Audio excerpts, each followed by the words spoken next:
The following is an original audio series from Sierra International Machinery, Pile of Scrap, with your host, John Sacco. Hello, and welcome to a new episode of Pile of Scrap. Today we're going to have a very unique podcast where we're going to finish up this conversation with a video we created for our 60th anniversary of Sierra Recycling and Demolition. Sierra has been in this industry over 60 years now, and we have been selling equipment now for over 35 years. So Sierra's been deeply involved in the recycling industry. And this video that we created and this audio at the end of our podcast is talking about our legacy of my father. Many of us in this industry are generational. I'm second generation. My brother Philip and I are partners, and we're second generations from my father, Ben Sacco. My father came from Italy in 1935 as an immigrant, and as many of the people in this industry came from Jewish families, came from Eastern Europe fleeing persecution. My father left southern Italy because of the lack of economic opportunity. Many of those people out of Germany and Italy and France and Spain, they came to America for a new opportunity. And a lot of them found their ways into the recycling industry. And it's interesting to me because I have so many friends throughout America that I've podcasted with who are third, fourth, fifth generation business. And you know what? This is Sierra's story as well.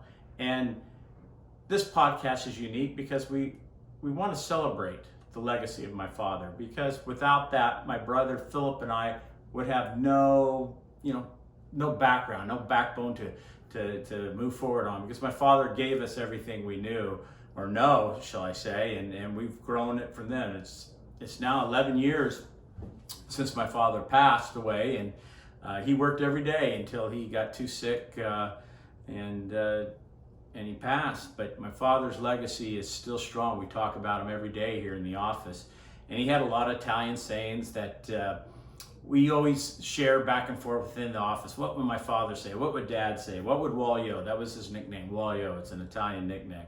So we have a lot of great stories that we share always, every day. And the audio at the end of this film podcast with me is that celebration of my father's legacy. You know, my father's story is when he came to America in 1935. He joined the U.S. Army Air Corps in 1942. And for a year or so, he was a drill instructor. And that drill instructor, keeping your barracks neat and your bunk, made properly, came over into his business world because he was very organized, and he was always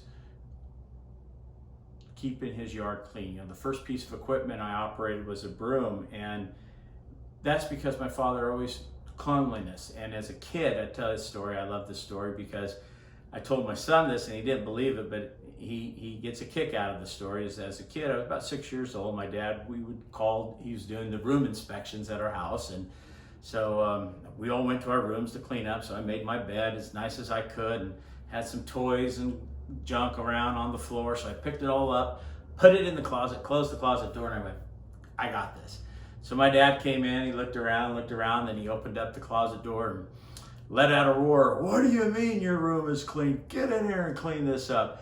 And so, you couldn't pull the wool over his eyes. He was too crafty. My dad was an innovator. He had vision. He knew where this industry was going, and he pushed me to be involved with ISRI, the Institute of Scrap Recycling Industries, which I became chairman of. And when I got nominated to be secretary treasurer, I went to him and says, well, what do you think, Dad? It's going to take time away from the business. And he says, you're crazy. He goes, you have to be involved. You have to be in the know.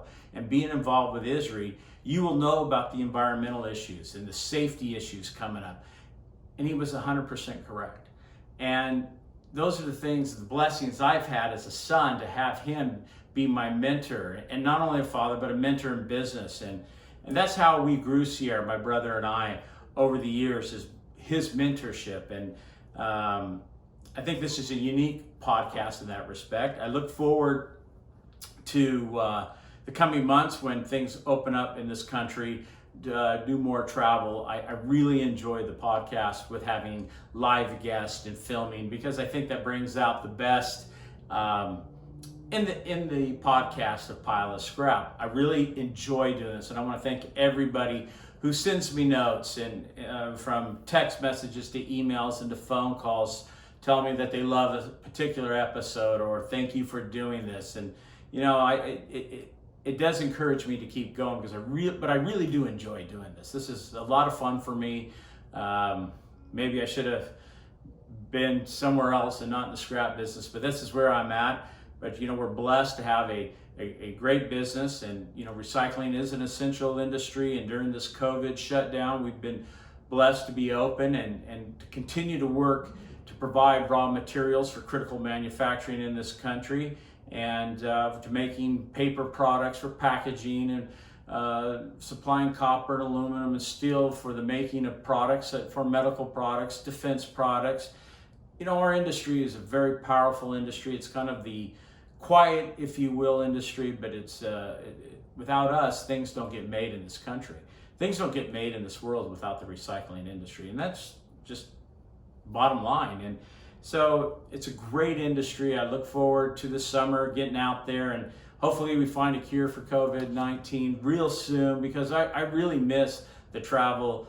I really miss the interaction with the great people that we've done podcasts with, and we're going to continue to do more. I was able to do a few, film and record a few last week in Idaho, and we're pushing forward to go out and do more. And that's what I enjoy. I really do enjoy this, and this piece that we put together as a legacy on my father, my brother Philip, and I. We talk about it. That we feel that we've done some justice to the power of who my father was. Ben Sacco is a man who is very well known in this industry, and I have so many people at the ISRI conventions come up to me and tell me about how great it was to know my father, and around the world. When I travel for my business, my father left a footprint in a lot of countries, and a lot of people really enjoyed working with my father, doing business, or just being my father's friend. He was just a unique individual, and I want to celebrate that. It's 11 years since he's passed, and he lives on every day. Every day we talk about him. Every day there's a good saying that we like to repeat here in the office. But this is what we're made of. This is so many of us in this industry.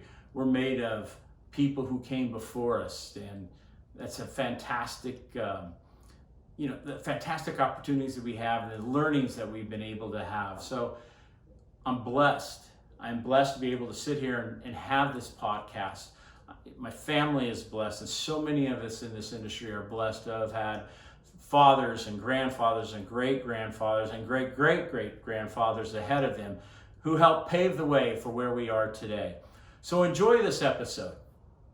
This is unique, and we're excited to put it out, and I thank you for watching and commenting and being part of Pile of Scrap. So that's it for now. That's another episode of Pile of Scrap, and listen to the audio to follow. Thank you. People have to be open-minded to see what's available in the marketplace. They could find a better machine, God bless them, but there isn't. But now I'm talking as a scrap dealer, not as a machinery salesman. If there was a better piece of equipment, I would use it. But that's not the case.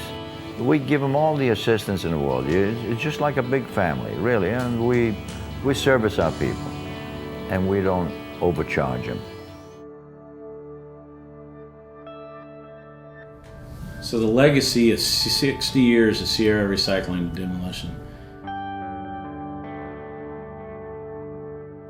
Growing up into the business, I started working in 1969, the summer of '69, at the age of 10 years old. I worked for Sierra Bag Company. You see the painting up there. That's what I did from 1979 full-time to 1988. I always say when I talk to people in the scrap industry, the first piece of equipment I ever operated was a broom. But that broom was in the bag company, and then once in a while my dad would let me come in over to the metal room and sweep up. I became a sweeper, and then I graduated into a metal grader. In the early 70s, after school, I would come down to work. He'd pick me up from school. I've worked every summer out since 1969 until I became a full-time employee in 1979, February 9th. But for the most part, as a kid growing up, it was always the back company, and then till I got out of college. And then when I got out of college in 1984, the scrap company had become probably the more profitable part of the business. We were taking something that was discarded by an industry and turned it into a usable product. And so people who had household metals, industrial metals from their processes needed a place, and we were one of the only places in Bakersfield that they could go to. Otherwise they had to go to a landfill, and that was wasteful. And my father was a visionary where he says, well, that's not good for the environment, that doesn't make sense. Bring it here, and we have the ability to recycle it and turn it back into new metal. So it was a natural for my father. So my dad would get me and drive around in our scrap yard, and we had auto parts dismantling, and start teaching me and showing me more. And I always felt at a disadvantage because I didn't really know much about metals. I didn't know much about copper and aluminum, the different grades. But my dad always said, don't worry about that. You just got to understand how to manage the place. You got to understand that you got to be organized. And my dad developed the nickname Mr. Clean. And Mr. Clean was because my dad was super organized, and he was the guy whose scrap yard back in the days in the 60s and 70s was always the most organized. Well, as things developed over the years, we started paving our scrap yard. We were one of the first companies in the United States to pave a scrap yard. Look, I've traveled all over the U.S. selling shears and portable balers and 2-ram balers. There's still a lot of dirt yards out there. And all these years later, I mean, we are the state-of-the-art scrap yard with stormwater recovery. We don't have any dirt. You know, back to his nickname of Mr. Clean, it clearly shows. I have many customers who come to Sierra throughout the year, and you always kind of get the same thing. Like, wow, this is one of the cleanest scrap yards I've ever been in. I go, well, that's my dad's legacy. To continue what my father's vision was, is always to be efficient. He couldn't stand someone picking up a piece of metal and putting it in a piece of equipment that took long time and was ineffective to process. So he was always looking for a better mousetrap to process scrap. So again, Sierra Recycling was blessed to have Sierra International, and using Sierra International technology to develop our processes to be a more efficient, more profitable company, and more safe. So my father's vision was always to improve the process with equipment. That was it. But probably one of the funny stories about my dad is, here's a guy who fought for this country in World War II, an immigrant, came to this country in 1935, built this company from scratch with his own hands and hard work. And my dad liked to smoke cigarettes. He smoked cigarettes all his life. But in California, there was a law passed where you couldn't smoke in the office. And that absolutely drove my dad crazy, that this was his company, he built, and some government official was telling my dad, you can't smoke in your own office. So that drove my dad to go outside to smoke. And so we got him a golf cart. And for a whole bunch of years, from the 80s, late 80s, 90s, until 2 months prior to his death, where he was here every day, he would be in his golf cart. He'd smoke his cigarettes, he'd drive around, and he'd get on the employees who were doing this wrong and make sure they're doing this and doing that. But my dad was always hands-on, always in this yard. Dad was a world traveler. He introduced us to traveling the world and living abroad in Italy, as well as traveling throughout the world, which opened up opportunities to create markets for Sierra Recycling and now Sierra International, which are a worldwide company. So this is an old snapshot of 1971 of the countries that we were doing business in, but today in 2019, the whole world has got our blueprint on it now. And that was my father's vision, to be worldwide, just not regional, and not just in one country in Europe or one country in Africa or Asia. He wanted this to be in every country. Here at Sierra, is basically based on my father's visions. We're second generation. There's many scrap yards who are third, fourth, and even fifth generations who are out there today, and they understand this, what it is to be a generational business. And you take the best of what you learn from the people before you, and you apply it, and you do the best you can. And I think that's the success of Sierra. We have a great team, but it's all based on my father's, his vision. Always wanting to develop better equipment, have the most efficient equipment, but that's the vision of my father of how he wanted us to be. The most efficient, clean, organized yard, and that's really what creates the success we have here at Sierra today.